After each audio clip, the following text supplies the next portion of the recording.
आज प्रधानमंत्री अरारिया आए थे, सुनो उनकी जबान से वो क्या कह रहे हैं। नीतीश जी ने बहुत मेहनत से बिहार को जंगल राज से बाहर निकाला। 2014 में डबल इंजन की सरकार बनने के बाद बिहार के विकास में नई तेजी आई है। पटना में आईआईटी खुली है। सुनिए बोधगया में आईआईएम खुला है। पटना में एम्स खुला है। दरभंगा एम्स का काम तेज गति से चल रहा है। अब बिहार में नेशनल लॉ यूनिवर्सिटी भी है। भागलपुर में ट्रिपल आईटी भी है। बिहार में एक नहीं, दो नहीं, बल्कि 4 सेंट्रल यूनिवर्सिटी भी स्थापित की गई है।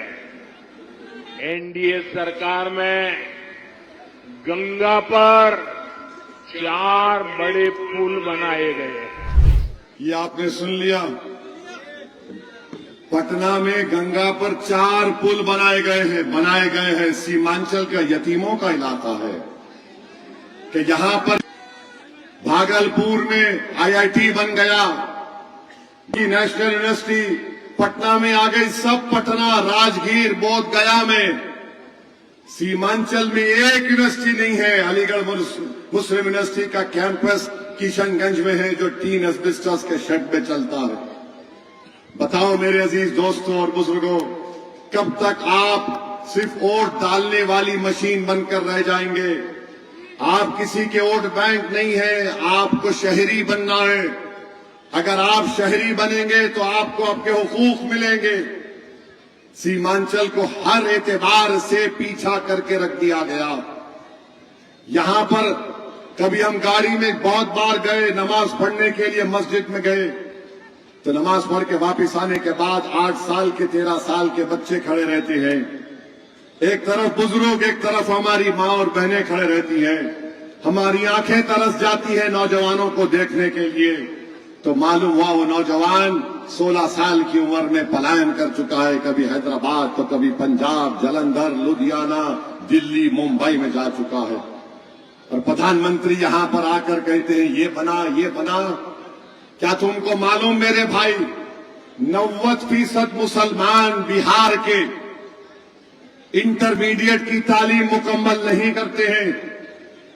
सबसे ज्यादा मखरूज अगर कोई बिहार में है तो मुसलमान है।